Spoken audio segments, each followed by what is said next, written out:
তাওহীদ, এটা আল্লাহ তাআলার একত্ববাদের শিক্ষা। এটা এত বড় দামি সম্পদ। কোন ব্যক্তির অন্তরের মধ্যে যদি ঈমান নামক সম্পদ চলে যায়, লোকটা যদি সব গ্রামের হাটে বাজারে বসে ভিক্ষা করেও খায়, দুনিয়ার মানুষ তারে ফকির বলতে পারে। ইবনে সাম্মাক রহমাতুল্লাহ আলাইহি বলেছেন, ওনার জামানায় এক ফকির মহিলা ছিল যার নাম মিসকিন। অতি দরিদ্র হওয়ার কারণে মিসকিন বলে মানুষ তাদেরকে ডাকতো। এই আল্লাহর বান্দি দুনিয়া থেকে ঈমানের সাথে বিদায় নিয়ে চলে যাওয়ার পর ওই এলাকার সবচেয়ে বড় বুজুর্গ দেখে উনি সবুজ পোশাক পরে জান্নাতের বাগানের মধ্যে ঘোরাফেরা করছে। জোরে সরে বলছি সুবহান। সবুজ বাগানের মধ্যে যখন ঘোরাফেরা করছেন, স্বপ্নের মধ্যে সালাম দিয়ে বলে, কিয়া মিসকিন, এই কি হাল? বলে, আমার আর মিসকিন বললো না, দুনিয়ার বাজারে মানুষ জানতো আমি ফকির মিসকিন, আমার সম্পদ ছিল না।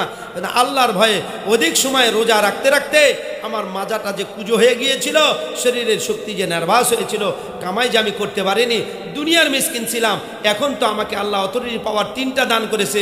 একটা জান্নাত, 2 নম্বর আমি সকল জান্নাতে যাতায়াতের সুযোগ পেয়েছি, 3 নম্বর আল্লাহ তাআলা নিজে সকাল সন্ধ্যা আমারে জিজ্ঞাসা করে, বান্দি কেমন আছো? জোরে সোরে বলছি সুবহানাল্লাহ। সূরা ইখলাসের কথা আপনাদেরকে বলছিলাম। সূরা ইখলাসের মধ্যে আল্লাহ তাআলা কিসের পরিচয় দিয়েছে বলুন তো? বিসমিল্লাহির রহমানির রহিম, কুল হুয়াল্লাহু, সবাই বলেন, আহাদ।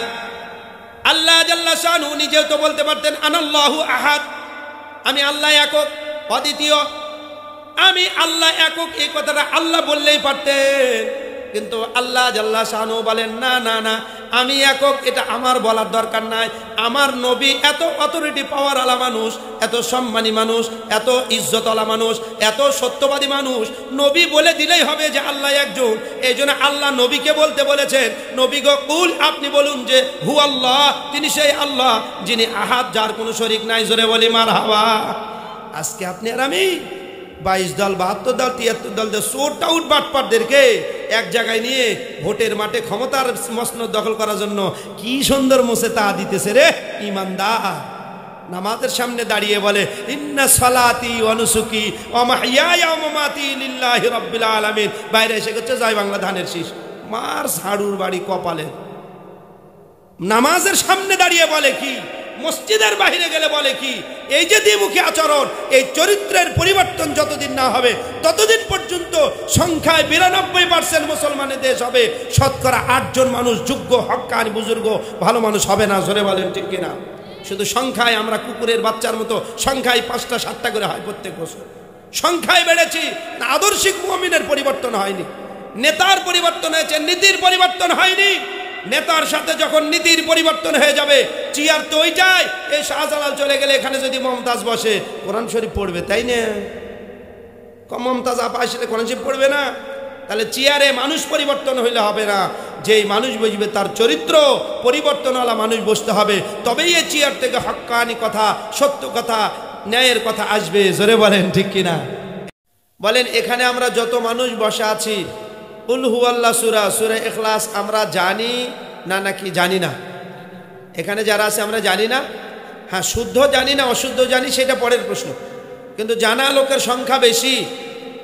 তাহলে কোরআনে পাকে গুরুত্বপূর্ণ একটা সূরা, যা সুলুসুল কোরআন 3 বার পড়লে নবীজির পাক জবানের ঘোষণা, 1 খতম কোরআন পড়ার নেকি আল্লাহ তাআলা তার আমলনামায় দান করবেন। জোরে সোরে বলছি সুবহান। তাহলে এত বড় একটা সূরা মর্যাদা এত বেশি হওয়ার কারণ কি? কোরআনে পাকের সূরা ইখলাসের আয়াত সংখ্যা কম, কিন্তু তারপরে সূরা লাহাবে আয়াত সংখ্যা বেশি। কোরআনে পাক যদি সওয়াবের উদ্দেশ্যে শুধু পড়াই উদ্দেশ্য হয়, তাহলে বলেন সূরা লাহাবের আয়াত বেশি, সূরা ইখলাসের আয়াত কম। কিন্তু কোরআনে পাকের হাদিসে পাকের কোনো জায়গায় কি এমন কোনো কথা বা এরকম কোনো হাদিস ওলামা ইকরাম কোনোদিন আমাদেরকে শুনিয়েছে যে সূরা লাহাব 3 বার পড়লে পরে কোরআন খতমের সওয়াব হবে? অথচ আয়াতের সংখ্যা কে বেশি? বলেন না, বড় কোনটা? সূরা লাহাব বড়, ফিগারে বড়, আকারে বড়, আয়াত বড়, শব্দ বেশি, অক্ষর বেশি। তাহলে কোরআনে পাক যদি শুধু পড়ার জন্য আল্লাহ নাজিল করতে, তাহলে সূরা ইখলাস পড়লে মাত্র 4 আয়াত, সূরা লাহাবের তার চেয়ে বেশি বড় সূরা, তাহলে কোরআনে পাকের সূরা লাহাব পড়লে তো সব বেশি হওয়ার কথা ছিল। জোরে বলেন ঠিক কিনা? এই জন্য বুঝতে হবে যে কোরআন শুধু আমাকে পড়ার জন্যই দুনিয়াতে আসে না। কোরআনের এই বিধিবিধান, কোরআনের বয়ান বক্তব্য, কোরআনের এই ব্যাখ্যা বিশ্লেষণ, এটা যদি জাতি তার অন্তর্নিহিত হাল না জানে, কোরআনের মূল বক্তব্য যদি মানুষের সামনে সুস্পষ্ট না হয়, তাহলে কোরআনে পাক পড়বে, তাবিজ বানিয়ে গলায় ঝুলাবে, ঘরের মধ্যে তুলে রাখবে, নাকে মুখে চুমু খাবে, কিয়ামত পর্যন্ত না ঘরের নারী সোজা হবে, না ঘরের পুরুষ নামাজি হবে। রাষ্ট্রের ব্যাপারে তো চিন্তা করাই যেন অপরাধ হবে। জোরে বলেন ঠিক কিনা? এই জন্য মুআজ্জাজ হাজিরিন, খুব বিনয়ের সাথে অনুরোধ যে কোরআনে পাক তাৎপর্যপূর্ণ বিষয় বুঝাবার মতো সময় যেহেতু আমার হাতে নেই, শুধু এতটুকু বলছি যে সূরা ইখলাস আকারে ছোট, কিন্তু কোরআনে পাকের এই মর্যাদাপূর্ণ সূরাটি এত দামি, এত সম্মানী যে আল্লাহ জাল্লা শানুহুর হাবিব বলেছেন, কোনো ব্যক্তি সূরা ইখলাস যদি 3 বার পড়ে, একবার কোরআন খতম করলে যে পরিমাণ নেকি হয়, ওই পরিমাণ নেকি আল্লাহ তাআলা তার আমলনামায় দান করবেন। জোরে সোরে বলছি সুবহানাল্লাহ। এর গুরুত্বপূর্ণ অনেকগুলি ব্যাখ্যা আছে। কি কারণে সূরা ইখলাস পড়ার দ্বারা এত সওয়াব হবে, কি কারণে সূরা ইখলাসের এত মর্যাদা? তার গুরুত্বপূর্ণ একটা কারণ হলো সূরা ইখলাসের শুরু থেকে শেষ পর্যন্ত আল্লাহর মহত্ব, আল্লাহর বড়ত্ব, আল্লাহর ওয়াহদানিয়াত, আল্লাহর একত্ববাদের শিক্ষা, যা সমস্ত নবী রাসূল দুনিয়াতে আসার মূল মাকসাদ, যে তাওহীদকে প্রতিষ্ঠা করা, শিরকের মূলোৎপাটন করে দেওয়া। জোরে সোরে বলছি আল্লাহু আকবার। সুতরাং রাস্তার মোড়ে মোড়ে মূর্তি উদযাপন করা, রাস্তা, স্কুল, কলেজ, মাদ্রাসার সামনে মূর্তি দিয়ে দেওয়া, শহীদ মিনার নামক নিজের রড সিমেন্ট একটা বালি দিয়ে বানানো একটা দেয়ালের সামনে, একটা মিনারের সামনে দাঁড়িয়ে পূজা করা, এই জন্য ইসলাম দুনিয়াতে আসে নাই। দুনিয়াতে ইসলাম এসেছে সকল শিরক কুফরের মুখে লাথি মেরে তাওহীদের বীজ বপন করার জন্য। জোরে বলেন ঠিক কিনা? বড় পরিতাপ, আফসোস, এই জাতির কপালে ঝাড়ার বাড়ি, ঝাড়ুর বাড়ি দিলে ঝাড়ু আফসোস করে বলবে, তুই আমার দেওয়ার কপালে দিছিস কেন? ওই তো জাহান্নামের লাকড়ি বেটা, আমি তো জাহান্নামে জ্বলবো না। ঝাড়ু পর্যন্ত আফসোস করে আমার কপালে বাড়ি দিলে। জুতা দিয়ে মারলে জুতার সম্মান কমে যাবে, ভাই আমি বাটা কোম্পানির জুতা, ওই পকেট মারিয়ে কোপাইছিস কেন? আমারে দুই তুই ভিআইপি রে কোপাইবি, আওয়ামী লীগের মতো চোর ডাকাত যারা তাদের রে কোপাবি, তুই এই পকেট মারিয়ে মারছিস কেন? আমার সম্মান কমে গেছে। এই জন্য তাওহীদপন্থী, ইসলামপন্থী মুসলমানদের কানের খোল থাকলে পরিষ্কারভাবে শুনে নেওয়া দরকার। মোরাল আর এই প্রতিকৃতি আর এই হাল যদি চালু থাকে, আওয়ামী লীগ ছিল বঙ্গবন্ধুর হবে, বিএনপি আসবে, জিয়াউর রহমানের হবে, জাতীয় পার্টি আসবে, এরশাদের হবে, সারা জীবন কি শুধু এই সারকাজি দেখবো? তাহলে কোরআনে পাকের তাওহীদের শিক্ষা কবরে গিয়ে বাস্তবায়ন করব। সুতরাং যেই দিকে বৃষ্টি ওই দিকে ছাতা ধরা, এটা মুনাফিকদের চরিত্র। আমি এর আগে এই মাহফিলে আসছিলাম, সবগুলো আওয়ামী লীগের গুন্ডা পান্ডার নাম ছিল, এখন দিকে আর এক খাইয়াই পার্টির নাম দিয়ে পোস্টার বাড়া। মানেটা কি? মানে মুদ্রার এপিট আর ওপিট।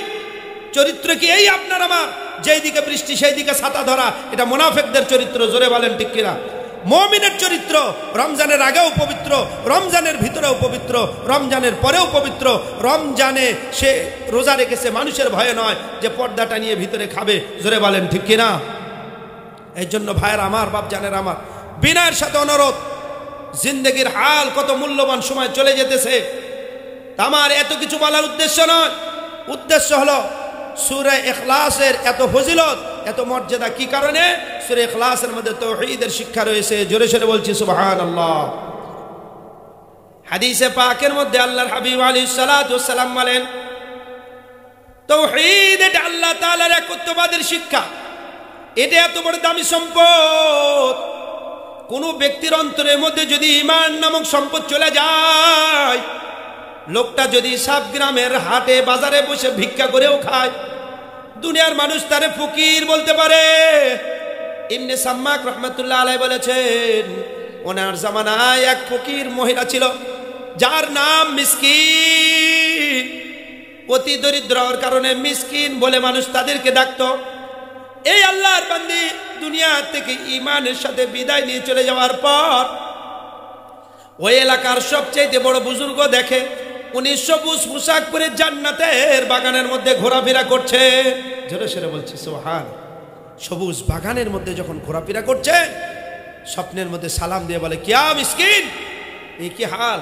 বলে, আমারে আর মিসকিন বললো না, দুনিয়ার বাজারে মানুষ জানতো আমি ফকির মিসকিন, আমার সম্পদ ছিল না, কিন্তু আল্লাহর ভয়ে অধিক সময় রোজা রাখতে রাখতে আমার মাজাটা যে কুজো হয়ে গিয়েছিল, শরীরের শক্তি যে নার্ভাস হয়েছিল, কামাই যে আমি করতে পারিনি, দুনিয়ার মিসকিন ছিলাম। এখন তো আমাকে আল্লাহ অথরিটি পাওয়ার 3টা দান করেছে।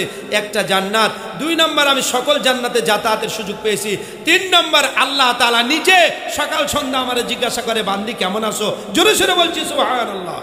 সুতরাং আজকে খাই পার্টিরা নেতা হওয়ার স্বপ্ন দেখতে পারে, চেয়ার পেতে পারে, কিন্তু কোন চোর ডাকাতের মামলা কিয়ামতের ময়দানে উকিল ধরে মুক্তার ধরে ফয়সালা করা হবে না। ঈমান থাকলে কথা হবে, তো ঈমান নাই নট এলাও বিনা হিসেবে জাহান্নামের লাকড়ি। জোরে বলেন ঠিক কিনা? ক্ষমতার দাপটে মাহফিলের সভাপতি হতে পারবেন, আপনি মসজিদ কমিটির সভাপতি হতে পারবেন, কিন্তু 5 ওয়াক্ত নামাজ কায়েমকারী হতে পারবেন না আল্লাহর রহমত না থাকলে। জোরে বলেন ঠিক কিনা? এই জন্য ভাইয়ের আমার, বাপজানের আমার, বিনার সাথে অনুরোধ, আমি যে বয়ান করছি আপনার সামনে, এই বয়ান করার এই শক্তি আল্লাহ তাআলার মহান দান। কত বড় দান! একটা এক্সাম্পল দিই। সূরা ইখলাসের কথা আপনাদেরকে বলছিলাম। সূরা ইখলাসের মধ্যে আল্লাহ তাআলা কিসের পরিচয় দিয়েছে বলুন তো? বিসমিল্লাহির রহমানির রহিম, কুল হুয়াল্লাহু, সবাই বলেন আহাদ। আল্লাহ জাল্লা শানহু নিজেও তো বলতে পারতেন আনাল্লাহু আহাদ, আমি আল্লাহ একক অদ্বিতীয়, আমি আল্লাহ একক। এই কথাটা আল্লাহ বললেই পারতেন, কিন্তু আল্লাহ জাল্লা শানহু বলেন না না না, আমি একক, এটা আমার বলার দরকার নাই। আমার নবী এত অথরিটি পাওয়ার আলা মানুষ, এত সম্মানী মানুষ, এত ইজ্জতওয়ালা মানুষ, এত সত্যবাদী মানুষ, নবী বলে দিলেই হবে যে আল্লাহ একজন। এই জন্য আল্লাহ নবীকে বলতে বলেছেন, নবী গো কুল, আপনি বলুন যে হু আল্লাহ, তিনি সেই আল্লাহ যিনি আহাদ, যার কোনো শরীক নাই। জোরে বলি মারহাবা। আজকে আপনি আর আমি 22 দল 72 দল 73 দল সোট আউট বাটপারদেরকে এক জায়গায় নিয়ে ভোটের মাঠে ক্ষমতার মসনদ দখল করার জন্য কি সুন্দর মোসে তা দিতেছে রে ইমানদার। নামাজের সামনে দাঁড়িয়ে বলে ইন্না সালাতি ওয়া নুসুকি ওয়া মাহইয়ায়া ওয়া মামাতি লিল্লাহি রাব্বিল আলামিন। বাইরে এসে গেছে জয় বাংলা ধানের শীষ, মার ঝাড়ুর বাড়ি কপালে। নামাজের সামনে দাঁড়িয়ে বলে কি, মসজিদের বাইরে গেলে বলে কি। এই যে দ্বিমুখী আচরণ, এই চরিত্রের পরিবর্তন যতদিন না হবে ততদিন পর্যন্ত সংখ্যায় 92% মুসলমানের দেশ হবে, শতকরা 8 জন মানুষ যোগ্য হক্কানি বুজুর্গ ভালো মানুষ হবে না। জোরে বলেন ঠিক কিনা? শুধু সংখ্যায় আমরা কুকুরের বাচ্চার মতো সংখ্যায় 5টা 7টা করে হয় প্রত্যেক বছর। সংখ্যায় বেড়েছি, আদর্শিক মুমিনের পরিবর্তন হয়নি। নেতার পরিবর্তন হয়েছে, নীতির পরিবর্তন হয়নি। নেতার সাথে যখন নীতির পরিবর্তন হয়ে যাবে, চেয়ার তো ওইটাই। এই শাহজালাল চলে গেলে এখানে যদি মমতাজ বসে, কোরআন শরীফ পড়বে, তাই না? মমতাজ আপা আসলে কোরআন শরীফ পড়বে না? তাহলে চেয়ারে মানুষ পরিবর্তন হইলে হবে না, যেই মানুষ বসবে তার চরিত্র পরিবর্তনওয়ালা মানুষ বসতে হবে, তবেই এই চেয়ার থেকে হক্কানি কথা, সত্য কথা, ন্যায়ের কথা আসবে। জোরে বলেন ঠিক কিনা? এই জন্য ভাইরা আমার, খুব গুরুত্বের সাথে মনে রাখা চাই, আপনি আর আমি মানুষ। কুকুর খায়, আপনিও খান, আমিও খাই। কুকুরের মিলামিশা করার শক্তি আছে, আমারও তাই আছে। কুকুরের বাচ্চা ধারণের ক্ষমতা আছে, আমার ঘরেও ছেলে মেয়ে হয়েছে। তাহলে আমার মধ্যে কুকুরের মধ্যে পার্থক্যটা কি?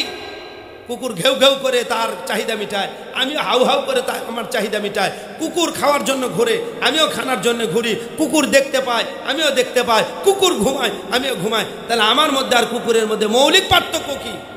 বলে একটাই পার্থক্য, কুকুরের কোনো হালাল হারাম নাই, আমার হালাল হারাম আছে। কুকুরের যৌবিক চাহিদা মিটাইতে হইলে যখন যাকে সামনে পাবে মহিলা কুকুর, কার্তিক মাস হোক আর আশ্বিন মাস হোক, উঠতে পারবে না। আমি 2 পাওয়া কুকুর, আমার জন্য হালাল হারামের বিধিবিধান আছে না নাই? আজকে সকালে আজিজুল হক কলেজের ওই জায়গায় গিয়েছিলাম, আমার খুব ভোরে একটা মিটিং ছিল, আপনারা জানেন, ভাইয়েরা জানেন। কলেজের এই বিশাল সামনে দাঁড়িয়ে অসংখ্য শিক্ষকেরা একেবারে পুলিশ পাহারায়, চকিদার পাহারায় ফুলের তোড়াগুলি এনে এনে শহীদ মিনারে ঢালতেছে।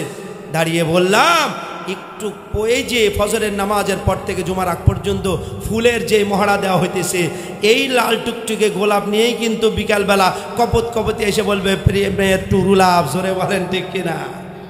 তখন কোথায় যাবে এই শহীদ মিনারের ইজ্জত? তার মানে বোঝা গেল এটা সম্মানের কোনো জায়গা নয়। সম্মানের জায়গা যদি হতো, বলেন সাতগ্রাম মসজিদ এ বছরের পর বছর হয়ে গেল, কোনদিন দাঁড়িয়ে দেখছেন সভাপতি বেড়িখোর যতই হোক মসজিদে বেড়ি টানছে? সেক্রেটারি সাহেব নামাজি যতই হোক মসজিদে দাঁড়িয়ে খারাপ কথা বলছে শুনছেন? কেশিয়ার সাহেব সুদের ব্যবসা করলেও করতে পারে, কিন্তু মসজিদে দাঁড়িয়ে মুখের ভাষা খারাপ করছে, দেখছেন? তার মানে একটা বেনামাজিও জানে মসজিদ পবিত্র জায়গা, এটা নামাজের আগেও বেয়াদবি করা যায় না, নামাজের পরেও বেয়াদবি করা যায় না। আর ওইগুলি যে মানুষ বানানো জিনিস, তার প্রমাণে এটা 1 ঘন্টা আগে যেখানে স্যান্ডেল খুলে জিবা দিয়ে চাটতে চাটতে উঠে সামনে দিয়ে ভুল দিয়ে পিছনের দিক দিয়ে পাশা ঘুরায় যাইতেছে, 2 ঘন্টা পরে ওখানেই বসে আবার প্রেমের যেন যোগল বেঁধেছে, ওই গোলাপ নিয়েই হাতে যেন তার হাতে শোভা পাচ্ছে। জোরে বলেন ঠিক কিনা? এটাই মানুষের বানানো জিনিস, এরকমই হয়। সুতরাং যতক্ষণ পর্যন্ত এই জমিনে সত্য আর ন্যায়ের ছায়া না আসবে, ততক্ষণ পর্যন্ত মানুষকে আপনি সত্যের দিকে ডাকলেও আসবে না। এই জন্য আমূল পরিবর্তনের জন্য আল্লাহ তাবারক ওয়া তাআলা 5 আগস্টে এই বিশাল আন্দোলনে চোর টাউট বাটপার বদমাইশ হারামখোরদেরকে দেশ ছাড়া করেছে, মানে বিশাল এক সুযোগ আল্লাহ দিয়েছে। এই সুযোগ যদি এই জাতি কাজে লাগাইতে না পারে, আগামী 50 বছর হায়াত পাইলে এরকম সুযোগ সামনে আসতে নাও পারে। জোরে বলেন ঠিক কিনা? সুতরাং বুঝে শুনে রায় দেন, খালি হোপালে মাথা পাগল করেন না। মাথার এক ফেস কাটা থাকলে পাবনায় সিট হয়, বুঝে শুনে যে পাগল হয়। গ্রাম্য ভাষায় কথা আছে, না বুঝেই যে বলে হো হো করে, যে লোকে বলে তারে বলে ভূতে ধরেছে। আমাদেরকে ভূতে ধরছে, আমরা বুঝি যে এই লোকটার চরিত্র কেমন, আমরা জানি যে এই নেতা কত বড় চোর, অতীত রেকর্ড আমাদের সামনে আছে। কিন্তু কেন জানি আমাদের স্বভাব, 5 বছর খাইয়েছে, ও লাত্তি গুড়ি দেওয়ার পর না না বাবা এই বউ ভালো না, আগেরটাই ভালো ছিল, ওইটার দিকে আবার নজর দেয়, ওইটারে কিল ঘুষি খাওয়ার পারেছে বলতে ধর বুড়ি, এর সে ওইটাই ভালো ছিল।